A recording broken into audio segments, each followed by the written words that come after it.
Disculpa que voy a hablar en inglés porque estoy un poco nervioso y mi inglés está mejor que mi español. So Lucy Lepard, the critic, once said that all art is political, but not all artists realize that this is so. I'm paraphrasing her words.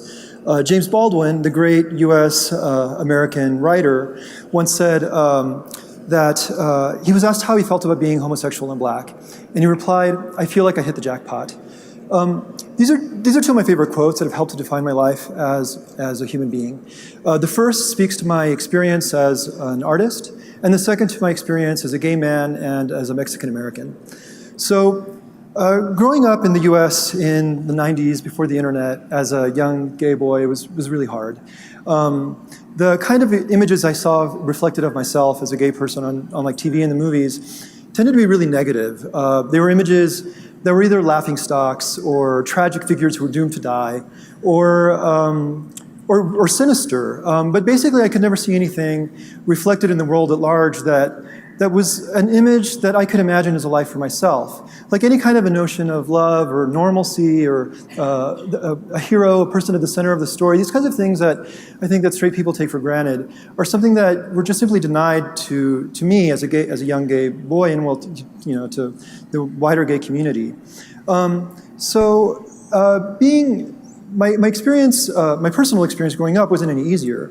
I grew up with a Mexican mother who was very Catholic, very conservative, and that was really hard too. It's like her values were patriarchal and frankly machista.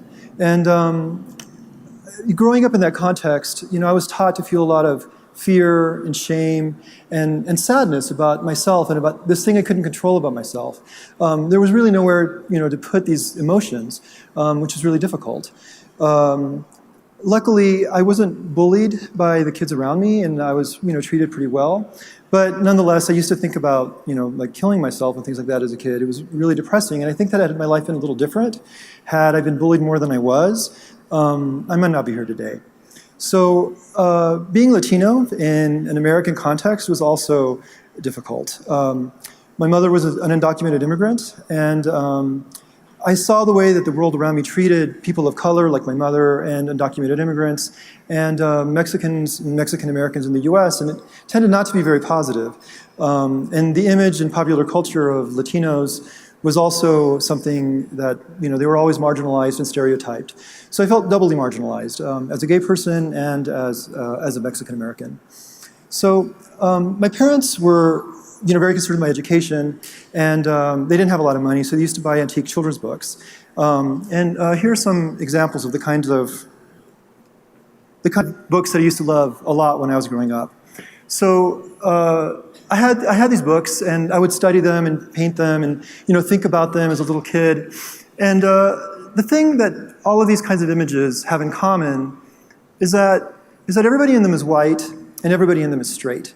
So I feel like my youthful feelings of alienation had a little bit to do with the fact that I never saw myself reflected in the kinds of work I loved so much, starting at the youngest age. The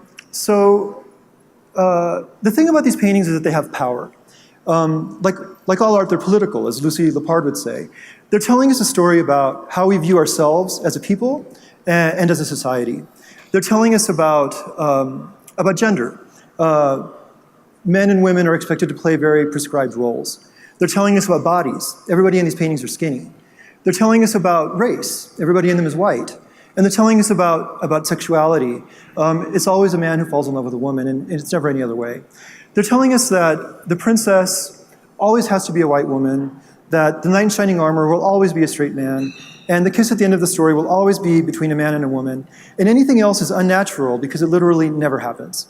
So I went to art school, I studied installation and performance, but at a certain point, I realized that my love of painting was just too great, and I wanted to revisit these kinds of paintings that I used to love so much as a kid.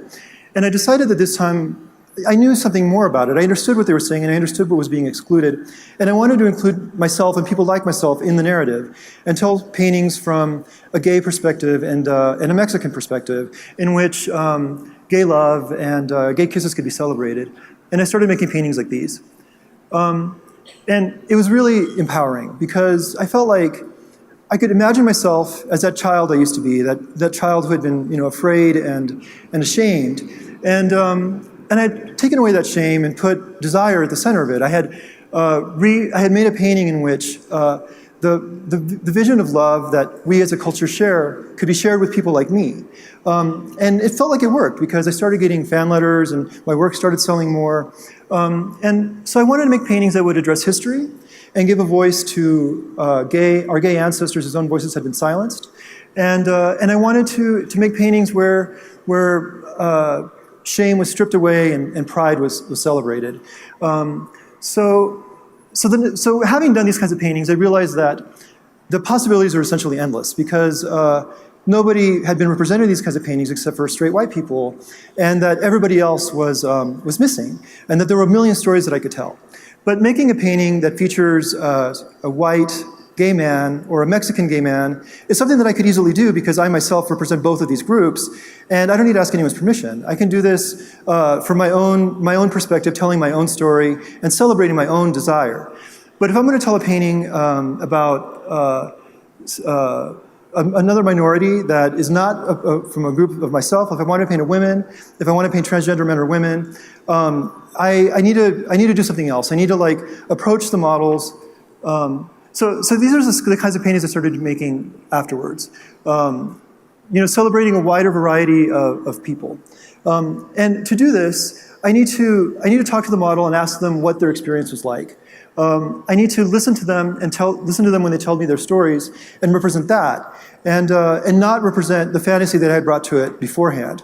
I need to approach the model and the work that I'm making with empathy, and extend that empathy through the work to a broader audience, so that that audience can, if they're coming from the outside, can experience the kind of love that I'm trying to celebrate.